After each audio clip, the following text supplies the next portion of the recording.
Assalamualaikum warahmatullahi wabarakatuh. Hello, good morning class. Today come back with me, Miss Juliana. Today I'm gonna tell you about history of English literature and enjoy the video please.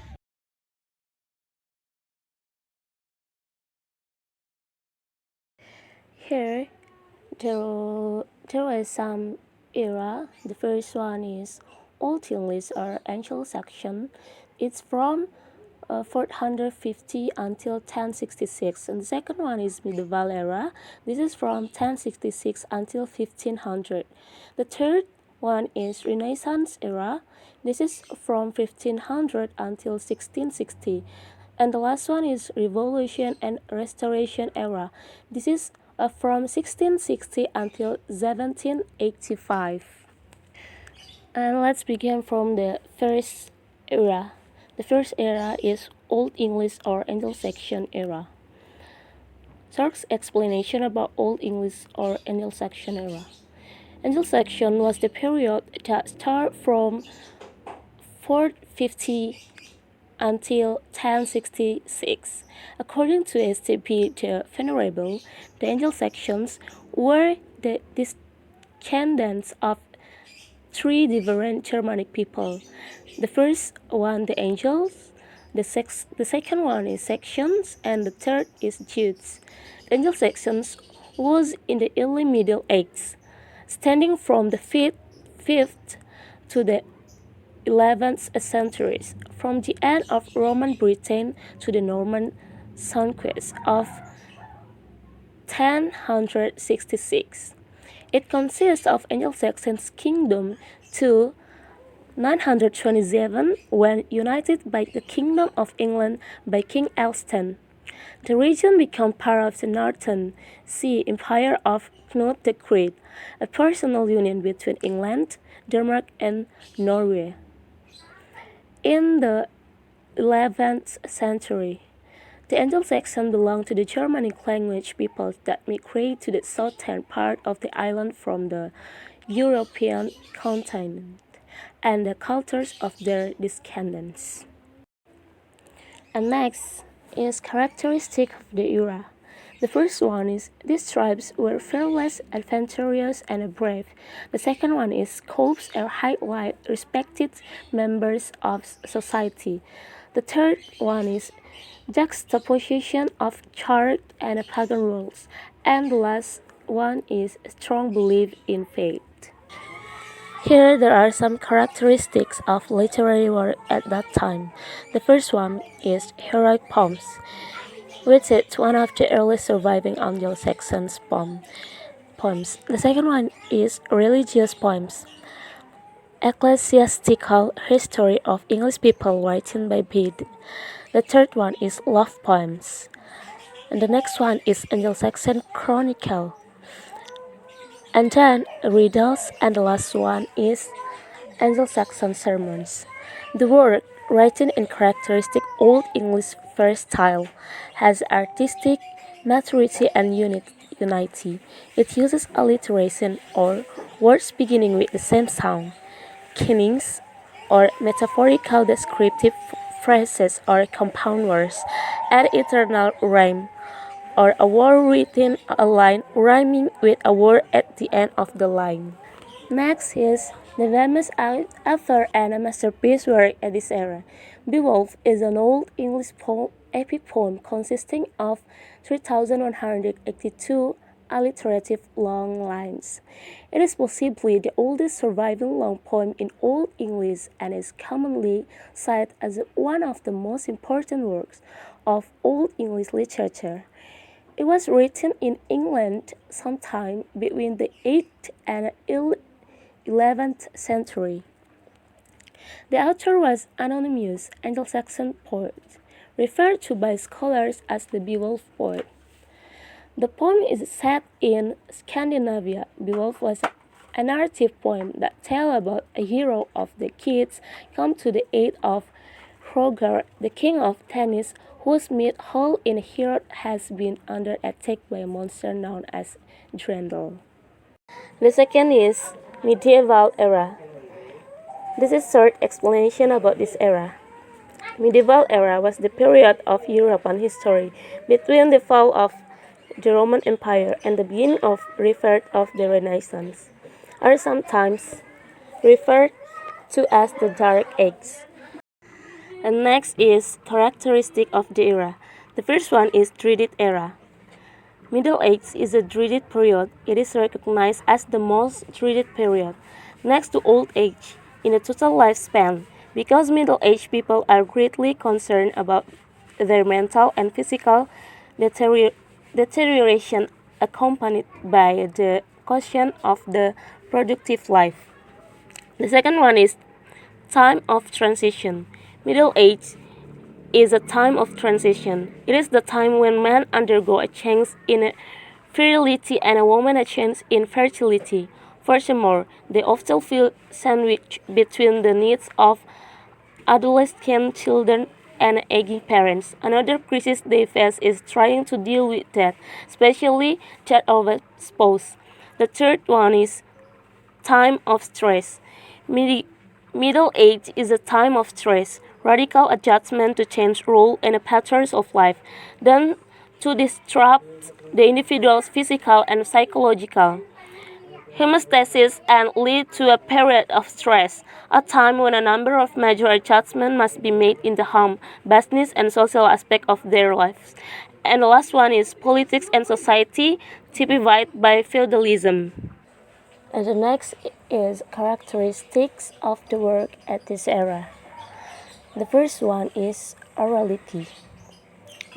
Orality, which is reading and writing, were rare because some people did not know how to read Latin neither how to write it because the Latin language was thought only for high-ranking or high social ranking people. The way of transmitting the literary work or the transmission of medieval literature at that time, it was through story or song. In other words, it was oral. The second one is predominant genres. Predominant genres, which is like lyric, ballad, romance, allegory, miracle, mysterious, and morality drama. The next one is figure of speech are numerous. Figure of speech are numerous, like simile, metaphor, and others. And the next one is imitation.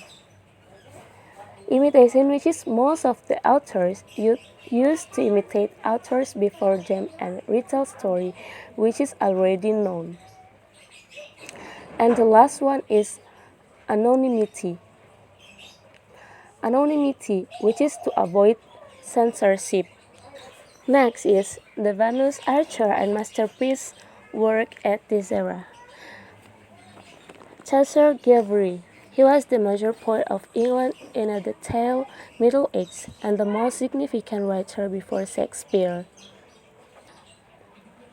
The Canterbury Tales. This is his unfinished work of approximately 700 lines. It tells the story of a group of pilgrims traveling to their patron saint and who pass the time of the day by telling each other stories. And now we jump to the next period, the Renaissance era. This is a short explanation about Renaissance era, which is the name Renaissance is a French word translating to the rebirth. Rebirth. It symbolizes the beginning of a new era of art, rebirthing the classical models of ancient Greek and Rome periods while using the modern techniques. Starting in Florence, Italy, before spreading out to the rest of the country, prior to the Renaissance period in the Middle Ages, people talk, live, sold, and always be heard. It was a world filled with war and hard work, with citizens working themselves into the ground until they perished. However, by the 3000th century, the people of Florence began to think differently, studying the past life of the Greeks and Romans. They realized that life could be done in other way, which introduced the new way of thinking called humanism. Next is characteristic of the era. The first one is fine arts. Second one is religion and spirituality. The third one is science and technology, and the last one is leisure. The next is characteristic of literary work at that time. The first one is classicism. The second one is realism and expression. Renaissance artists introduced realism into their art. In other words, different techniques to make their subject look as they do in real life. Most of the artworks prior to this period used to focus primarily on religion and Christianity. The second one is emphasize on human figure. Renaissance humanism was a revival in the study of classical antiquity. This movement first began in Italy and then spread across Western Europe. Renaissance humanism also influenced the arts by elevating the concept of aesthetic beauty and geometry proportions. And then the last is perspective. Another characteristic of Renaissance art is, is that painters of the era discovered the ideas of horizon line, finishing points, linear perspective, and others. The next one is the famous author and masterpiece work at this time. The famous author John Milton. John Milton was born on December 1608 in London, England, and died November 1674. He was an English poet, pamphleteer, and also historian, considered the most significant English author after William Shakespeare. He was the famous one author at the Restoration era. And then his masterpiece work at that time was Paradise Lost. Paradise Lost, where it was become his masterpiece work, where it was an epic poem in a blank verse. It tells the biblical story of the fall from grace of Adam and Eve. The last one period is Revolution and Restoration era. This is short explanation about this era. The term restoration was also used to describe the period of several years after, in which a new political settlement was established. Was very often used to cover the whole reign of Charles II and often the brief reign of his younger brother James II. This is some characteristic of restoration era. The first one is social and political conflict. According to the Vigil Long said, with the comeback of Charles II, England's social and political have transformed. The Great Fire of London and the Great Plague of London did much more harm to English social life. The second one is religious and political quarrels. In the Restoration period, we see the rise of two political parties. There were the Whigs and the Tories. The Whigs were opposing and the Tories were supporting the king. Next one is imitation and of the ancient, and the last one is opening of theaters. And the next one, now we're jump to the characteristic of literary work at that time. As you can see, the first one is heroic plays. The second one is restoration comedy of manner. The third is beginning of neoclassicism. The next is imitating the ancient work, and the next is influence from the French, and then end of lyrics and emergence of satire, and the last one is restoration prose was more of humorous, polite, and uncomplicated conversation. The famous author John Milton. John Milton was born on December 1608 in London, England, and died November 1674. He was an English poet, pamphleteer, and also historian, considered the most significant English author after William Shakespeare. He was the famous one author at the Restoration era. At the end of my presentation, I want to make some conclusions from all of the era. The first one is Anglo-Saxon era. Between the pastoral efforts of the church made a considerable impact of society, even by the late Anglo-Saxon period. They had already affected decisively the religious practice of lay people, and in subsequent centuries this impact was to harden. And the second one is medieval era.